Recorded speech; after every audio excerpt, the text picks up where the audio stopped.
کنٹینروں کا سہارا لینے پر مجبور ہو گیا تھا۔ اس وقت مجھے لمحہ بھر کی بھی مہلت ملتی تو بھیم گن کا نوزل اوپر سے اس کی کھوپڑی پر جما کر پلک جھپکتے میں اس کا کام تمام کیا جا سکتا تھا۔ میں پوری طاقت صرف کر کے اپنی پنڈلیاں اس کی گرفت سے نکالنے کی کوشش کر رہا تھا، لیکن اس نے کسی طاقتور ناگ کی طرح اپنے بازوؤں کو بل دے کر میری پنڈلیوں کو اپنے پیٹ اور سینے سے لگا لیا تھا۔ یک بہ یک مجھے احساس ہوا کہ اس کے بازو میری گھٹنوں کے پیچھے لپٹے ہوئے تھے اور میں اپنے پیروں کو کسی حد تک آگے پیچھے ہلا سکتا تھا۔ میں نے بلا تردد اس کے زیر ناف حصے میں ہلکی سی دائنی ٹھوکر لگائی۔ اس گرفت میں رہتے ہوئے میں اس سے زیادہ کاری وار کر ہی نہیں سکتا تھا۔ میری ٹھوکر ٹھیک نشانے پر لگی، اس کے حلق سے او کی بے ساختہ آواز برآمد ہوئی۔ لمحہ بھر کے لیے اس کی گرفت کمزور ہوئی اور میں نے اچھل کر اپنی دونوں پنڈلیاں اس کے بازوؤں کے حلقے سے آزاد کرا لی، مگر اس کوشش میں بدقسمتی سے بھیم گن میرے ہاتھ سے چھوٹ گئی۔ میں چند قدم پیچھے لڑکھڑانے کے بعد سنبھلا تو میرا حریف بہت تیزی سے اپنے قدموں پر اٹھ چکا تھا۔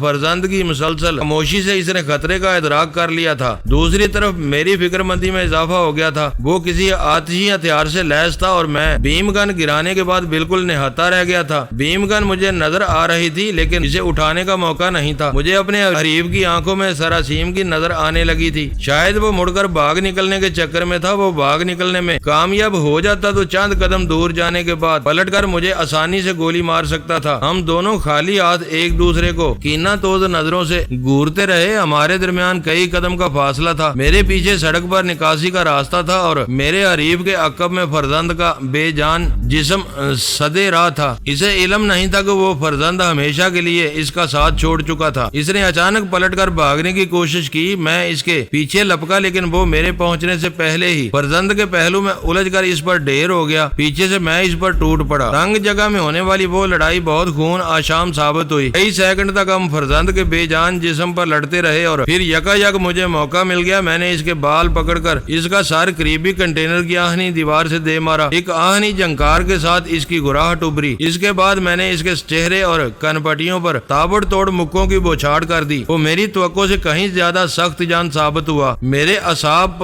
پر تھکن طاری ہونے لگی تھی لیکن وہ مسلسل مزاحمت کیے جا رہا تھا۔ میرے آخری 3 مکے کاری ثابت ہوئے اور اس کے ہاتھ پیر بالکل ڈھیلے پڑ گئے۔ میں اس کی جیب سے بھرا ہوا ریوالور نکال کر الگ ہو گیا۔ مجھے حیرت تھی کہ ٹرانسپورٹ اور جہاز راں کمپنیوں وغیرہ کے کاروبار کا مرکز ہونے کے باوجود وہاں کام کرنے والوں میں ذرا سی بات پر اپنا کام چھوڑ کر تماش بینی کی عادت نہیں تھی۔ تھوڑی دیر پہلے وہاں 2 گولیاں چلی تھی لیکن اس وقت وہاں فائرنگ کا کوئی رد عمل نظر نہیں آ رہا تھا۔ ہو سکتا ہے کہ کھلی فضا میں گولیاں چلنے کی وجہ سے کسی نے ان پھیلتی ہوئی آوازوں کو اہمیت نہ دی ہو اور جنہیں اس بارے میں تجسس رہا ہو وہ قرب و جوار میں کسی ہنگامے کے آثار نہ پا کر مطمئن ہو گئے ہوں۔ غیر متوقع طور پر اس تصادم کا نتیجہ میرے حق میں رہا تھا۔ میں نے تیزی سے فرزند کے ساتھی کے بارے میں سوچا۔ وہ دونوں راس المیڈا کے خونی کارندے تھے۔ اگر دوسرے کو زندہ چھوڑ دیا جاتا تو ہوش میں آنے کے بعد اپنے آقاؤں کو تفصیلی واقعات سے آگاہ کر دیتا اور راس المیڈا ہوشیار ہو کر ٹھکانہ بھی بدل سکتا تھا۔ دوسرے کے مارے جانے کے بعد ایسا کوئی خطرہ نہیں تھا۔ 2 لاشیں اور ٹریلر کی دریافت کے بعد بھی کوئی شخص یہ نہیں سمجھ سکتا تھا کہ ان معاملات کا راس المیڈا سے تعلق رہا ہوگا۔ کنٹینر کی گمشدگی کے حوالے سے اگر کوئی کڑی مل جاتی تو وہ دیگر بات ہوتی اور اس میں 2-3 دن کا وقت لگ سکتا تھا۔ میں نے زمین سے بھیم گن اٹھائی اور خاموشی سے دوسرے شکار کو بھی موت کے گھاٹ اتار دیا۔ وہ دونوں مقامی تھے اور میں مقامی مجرموں کے بارے میں اپنے دل میں ہمیشہ ایک نرم گوشہ محسوس کرتا تھا۔ اپنے لڑکپن اور نوجوانی کے تلخ تجربات کی بنا پر میں جانتا تھا کہ ہمارے معاشرے کی اندوہناک ناہمواریاں اور طبقاتی ظلم بھی بہتیرے شریف النفس اور نرم خو نوجوانوں کو زبردستی جرائم کی اندھی دلدلوں میں دھکیل دیتا ہے۔ لیکن ان دونوں کے معاملے میں بات صرف اتنی نہیں تھی۔ وہ دونوں مجرم ہی نہیں بلکہ غیر ملکی دشمنوں اور سازشیوں کے اندھے ہمدرد اور وفادار تھے۔ جرم و گناہ کے راستے پر چل کر اپنی روزی کماتے ہوئے انہوں نے یہ تمیز بھی کھو دی تھی کہ جرم اور غداری میں کیا فرق ہوتا ہے۔ معزز ناظرین، لائک کریں، شیئر کریں اور کمنٹس باکس میں پاک آرمی زندہ باد، پاکستان پائندہ باد کا نعرہ ضرور درج کر کے اپنے ملک پر فخر کریں اور پاکستان کی بنیادیں مضبوط کرنے میں اپنا کردار ادا کریں۔ ویڈیو دیکھنے کا شکریہ۔ معزز ناظرین، اپنا خیال رکھیے گا اور ہمارے چینل کا بھی۔ ISI پاک آرمی زندہ باد، پاکستان پائندہ باد۔